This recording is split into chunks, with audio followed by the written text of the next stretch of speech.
Welcome to the Win, Make, Give podcast, season 2, all about winning. We are here with Bob Stewart and Chad Himes, and this has been Kinney. We are knee-deep, ladies and gentlemen, into the Traits of a Winner series. Chad, explain to us how the Traits of a Winner series works in case somebody just decided to join us for the first time tonight for our late night love songs here. Go ahead, Chad. Well, for those of you who are just joining us, please forgive my friend Ben there. Those of you who are just joining us on the Traits of a Winner series, what we've been doing is we have determined what the 6 leading traits were for a winner, and we are bringing you an episode at the beginning of each week where we talk about the trait, and then we are bringing you an interview with an expert, someone in the professional world that we've had the chance to interview. So far, Ben, we've talked to a Paralympic gold medal winner. We have talked to a professor. We have talked to an Army Ranger, and they'll just have to stay tuned to see who we're going to be talking to after this episode at the end of it. So today, ladies and gentlemen, we are covering Accepting responsibility. Accepting responsibility.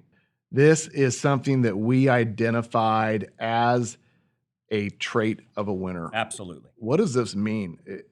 Really what this means is we are going to take the time to acknowledge our own responsibility for the results that we're getting in our life, our business, our finances, or our relationships. And our health. Sorry, just got to throw that back in there. Never going to let you forget that one, by the way. You keep trying. What are the good things that we're doing and what are the bad things that we're doing that's holding us back from winning or helping us win at a massive level? Now, the tendency, unfortunately, inherently inside us, Chad, is we look around for somebody else to point our fingers to. Absolutely. And someone else or something else. yeah, always we do this. And Ben, for all of our listeners who are not driving at the moment, I would challenge them to literally point at somebody or something else. Right? Drivers, keep your hands on the wheel, 10 and 2 where they should be.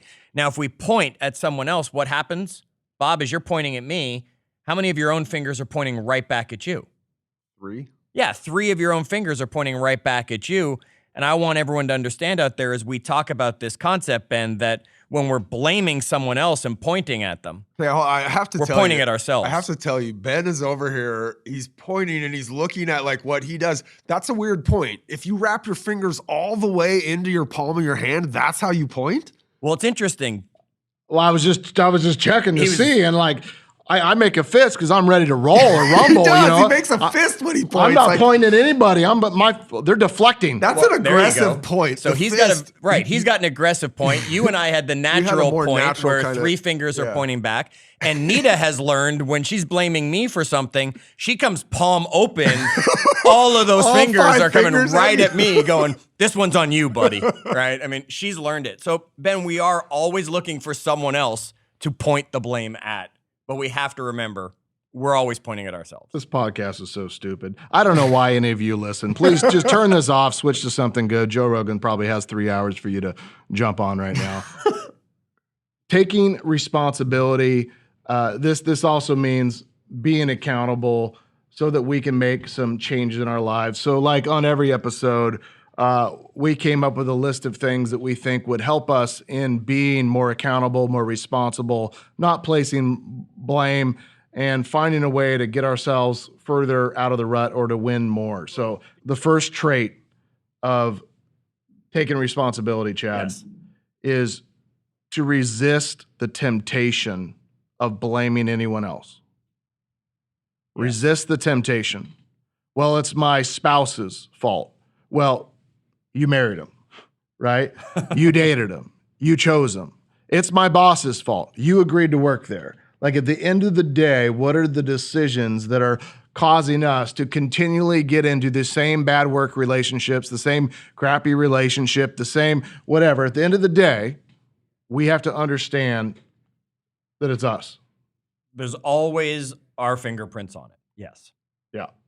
Okay, so that's an obvious one. To stop blaming other people. Well, you got to think about it. Are you willing to mentally start correcting yourself whenever there's a problem when you start talking about somebody else. Just say, no, this is on me. It's either I hired them, right? Right. I didn't lead them correctly. I didn't do my 3 fiduciary duties of a leader. Like at the end of the day, it's our company, right? It's our fault. Yep. Or we got into relationship with them, or we are in that situation. Nobody made us eat that third cheeseburger, Ben. Yeah. Third. Who stops at 3? Next. We can't make excuses. If you're going to be responsible, you can't make excuses. Our friend, who you'll hear from again on our podcast soon, Clint Swindoll, would say you have to be careful that you don't fall into the butthole. That's right. What's the butthole, Chad? Hey, Ben, you're looking great today, but, right, I wanted to talk to you about what you're wearing. Or I'm doing good, but you got to be careful that you don't fall into the butthole. I don't appreciate that you started with the you look good today, but example, Chad. Because I like you, but not today.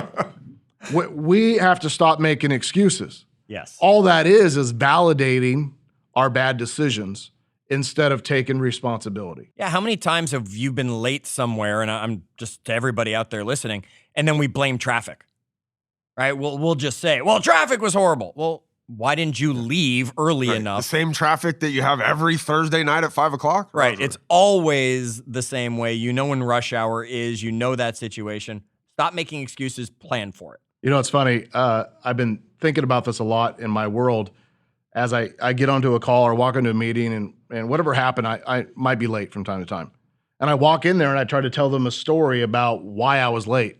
I've just been trying not to do that. I've just been trying to walk in and say, I'm sorry, I screwed up.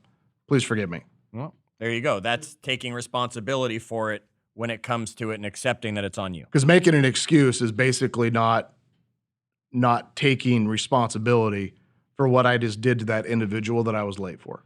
You don't need the story. In addition to not making excuses, let's add to that one without creating a new one, Chad.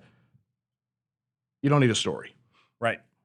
Right? You don't need a story. You don't need to tell the entire thing about what happened last weekend and this is why this happened and you got a flat tire. No, you don't need a story. I apologize. I'm late.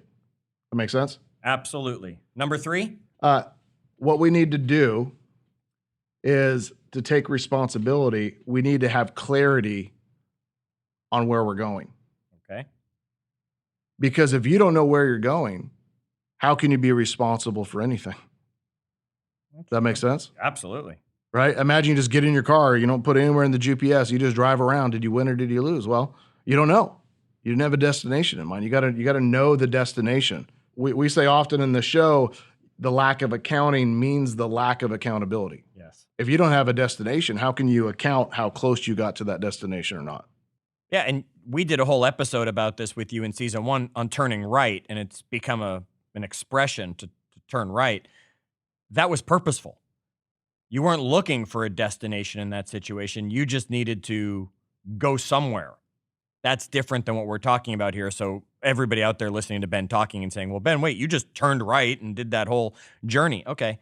It wasn't until you were ready to head back home or when you came to certain places that you were like, oh, I really want to see that fossil guy. Now you did have a destination. Now you did have destinations along the way. You had clarity that came along the path. Yeah. Let's take the next one, Chad. Okay. Take a first step. And this is something that I see often in people that I believe are being irresponsible, especially, Bob, the people we talked to that went through the Well Series or whatever. And they say, I'm just waiting for this to happen. As soon as I pay off this, then I'm going to do that. As soon as this happens, as soon as I get a raise, I'm going to do that. I'm getting my plan together. Yeah. Getting ready to get ready? Yeah. As soon as I save this amount of money, I'm going to do that. What's the first step? Being responsible, right? Having a sense of responsibility says, I am willing to determine what the first step is. Well, if you don't have $100, that's the first step. Because if you don't have $100, you're not going to get 10,000. You're not going to get 100,000, whatever that might be. So what is the first step? Chad, in health, give us some examples of what the first step would be. First step's going to be acknowledging what got you where you are most of the time. Okay, what's the next step? Next step's going to be finding somebody or creating a program that you can follow to get where you're going. Yeah, coming up with a plan. That's it. Having the plan. What's that next step? It might be eliminating sugars. It might be changing your diet. It might be adding workout to it. Who knows? And it's going to be different for everybody, but it's having those first few steps in place to have that plan, which is taking that first step. With our money in the wealth series, Bob, what was it that the first step was? What's the first thing anybody should be doing following the wealth series? Figuring out our expenses. Putting together our net worth tracker, absolutely, which starts with figuring out our expenses on there, taking the first step. Everybody can do it. Maybe you're not in a position to make a huge investment. Maybe you're not ready to dive into the stock market. Maybe you're not ready to buy another property or something. But you could start with step one, which was, what do I spend today so I can start cutting that back and saving, which we talk about in the wealth series. That's doing your expenses is such a great example of taking responsibility. Right? Taking responsibility for I have this much income coming in and I'm spending this much. Like, let me get responsible around my spending. And how much of your spending doesn't need to be spent? How much of it is discretionary spending that, too much. That we're spending on, I don't know, a subscription to Hulu that you haven't turned on since a year ago when they had something. On the hat collection, I was about to come over the table at you. No, I wouldn't call out your hat collection, Bob. Let's talk about the next step in the journey of being more responsible, Chad. Not complaining about the journey. If you're going to accept responsibility, you aren't going to complain about the journey of getting back in shape. You didn't complain about the journey of getting out of shape, right? Don't complain about the journey of solving the problem. Don't complain about all the sacrifices that you're making financially. It's an important piece of being a more responsible individual is not complaining about the journey. Bob, have you done the long road trip with the boys yet? I've been on a plane, a flight that was too long, but we haven't been in a car for 24 hours or anything nuts yet. And what do we know the kids are going to say when we lock them in the back of a car and we're driving somewhere, or even on the plane they might have been doing it? It's the words that every parent hates to hear. The trunk is really dark? This is why we don't let Ben have This is why Ben does not procreate, right? No. Are we there yet? Are we there? Are we there yet? Are we there yet? Well, this is what you're talking about, right, Ben? You can't complain while we're on the journey. If you want the road trip to go to Disney, if you want to get yourself back in shape, if you want to build, don't complain about what you're going through because you want what's waiting at the other end. Yeah. Next one, make public commitments. Oh, that's good. If you want to be responsible, right? It's easy to let ourselves down. We let ourselves down all the time. We hide in the corner. Nobody knows because we're sitting in the dark. Yeah. We're eating ice cream bars in the bathroom with the lights off so nobody sees us. You got to make a public commitment. You got to say, like, who am I going to let down if I don't stick to this? So you're going to say, you know what, Chad, I'm going to pay off my debt. I'm going to lose this weight. I'm going to do this thing. Make a public commitment. By doing that, you are taking responsibility and you're recruiting others to be a part of that journey. I have an admission. I ate a whole pint of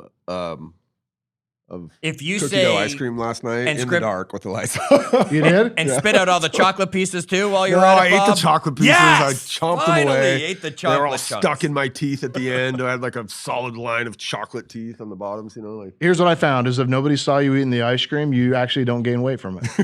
That has been the journey. That's what I figured out, Chad. If nobody sees you, you don't gain weight. Not working, Ben. Ladies and gentlemen, that is the secret to success. That pint last night didn't add a pound, though. Okay. Good.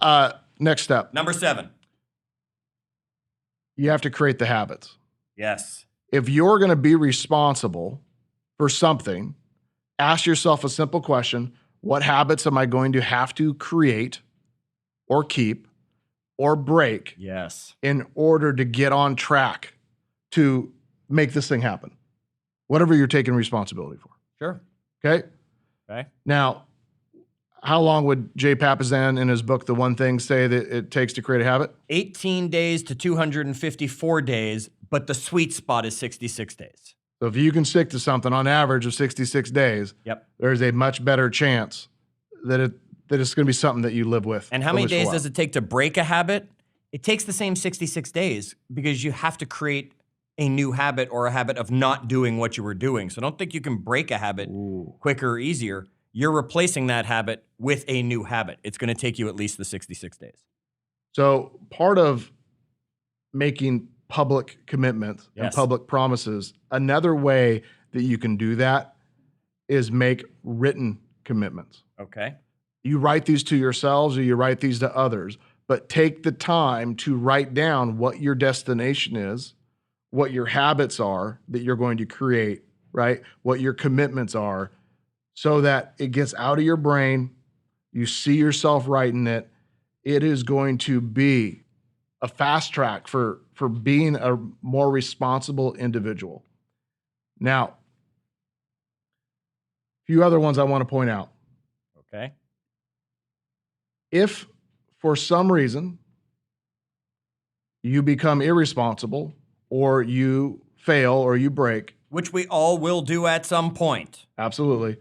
What we want you to do is we want you to forgive yourself or forgive others so that you can move on. Because when you don't forgive, Chad, what you're really doing is holding on to that thing, and it's continuing to use up energy and emotions in your life. So you have to learn to forgive yourself and to forgive other people. Bob, I forgive you for eating that ice cream. I appreciate that, man. Thank you. I hope you can forgive yourself. I have no intention of ever even thinking about it. Forgiving yourself or doing it again? Forgiving myself. I mean, yeah, look, in all honesty, like you have to feel like you did something, right? And so maybe I should be taking accountability for eating that ice cream when then I could forgive myself, but I'm not holding myself accountable for that particular thing. Because the weight doesn't show up immediately. Yeah, If you don't do it again, you probably won't notice you did it. We do I'm not ice doing cream this for every dinner some night, nights. We'll just have ice cream for dinner some nights. But if we did it every night, yes, then there would be some forgiveness needed. All right. Now, I work a lot on this with people we coach and mentor. And here's one of the things that they come back and they say, Chad, but that other person hasn't apologized. Forgiveness has nothing to do with the other person. Right. Forgiveness is allowing you to move on. They don't have to apologize. Yep. This is your journey to let go of whatever that thing may be, or for you to forgive yourself so that you can move on.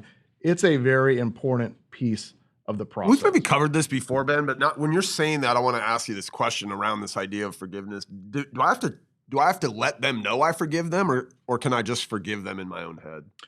I think you could do either one, but there is somewhat of a piece of power that's created When you let them know. when you go and say, Bob, I know that you and we had some tough times in the past. And to be honest, it's been so long, I don't really remember what they were. But number one, I just want to apologize for anything that I did that might have contributed to that. And I'm sure I have plenty of DNA on that situation. And number two, I don't even remember what happened or what you did. But no matter what it is, Bob, I just want to let you know that I forgive you and we're good. Now, you're not looking to rekindle some friendship or anything else. What you're simply doing is you're looking to move on, right? To stop holding that resentment inside of you.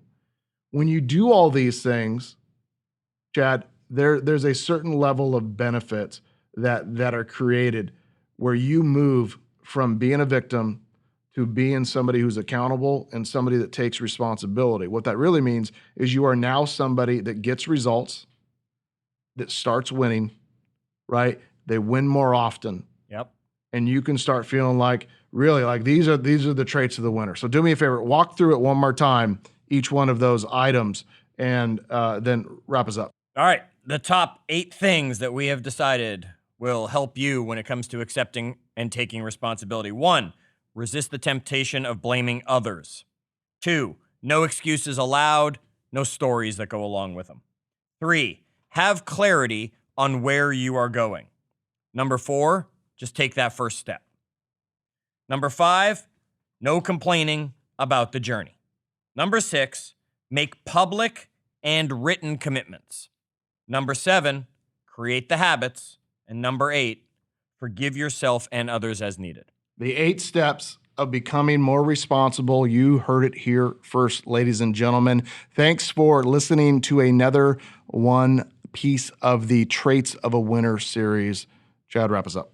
Well, I want to let everybody know that coming up later this week, we're going to talk to somebody who definitely accepts responsibility. And Bob and I had the chance to talk with orthopedic surgeon. Woo. So come check that episode out. Hear from an orthopedic surgeon about what it's like to take action and accept responsibility in his occupation. And then join us on facebook.com/group/win-make-give, where we always continue the conversation. We look for your charities that we can live up to the give part of Win, Make, Give. And we're going to be looking for you to give us a few charities that you want us to see us donate to, as with each listen during Season 2, we donate more. And until our next episode, as always, do good.